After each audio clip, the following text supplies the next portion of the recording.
melalui tarbiyah Ramadan dengan jiwa yang lebih bersih dan akhlak yang lebih terpelihara.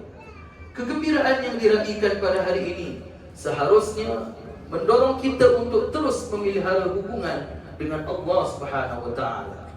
Pada zaman yang serba moden ini, kehidupan manusia bukan sahaja berlaku di alam nyata, bahkan juga menerusi alam maya. Media sosial menjadi sebahagian daripada kehidupan seharian masyarakat. Lantaran itu, jati diri seorang Muslim bukan sahaja terselah ketika berhadapan dengan manusia, bahkan turut teruji ketika berada dalam ruang digital. Sayyidina Husain bin Ali radhiyallahu anhu meriwayatkan hadis Rasulullah sallallahu alaihi wasallam, "Inna Allah Ta'ala yuhibbu ma'aliyal umur wa ashrafaha wa yakrahu safsafaha."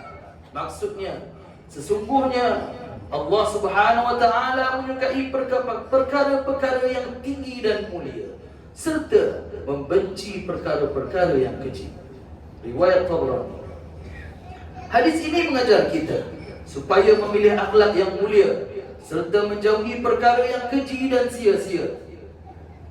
Oleh sebab yang demikian, dalam kehidupan hari ini, termasuk menerusi media sosial, seorang Muslim hendaklah memanfaatkan teknologi untuk perkara yang baik, serta memelihara maruah diri dan hubungan sesama manusia, muslimin dan muslimat yang dimuliakan.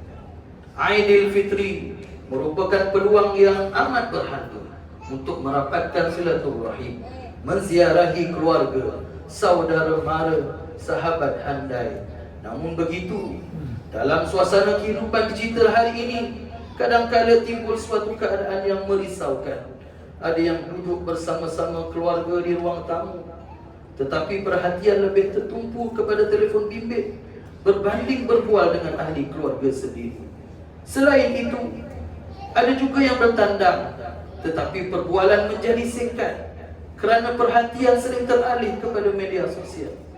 Suasana pertemuan yang sepatutnya mengeratkan hubungan akhirnya menjadi hambar apabila masing-masing tenggelam dalam dunia digital. Tidak kurang juga yang lebih sibuk merakam gambar dan memuat naik menerusi media sosial sehingga mengabaikan adab ketika berada di rumah orang lain. Bahkan ada ibu bapa dan orang tua yang kurang dilayan kerana masing-masing leko dengan telefon.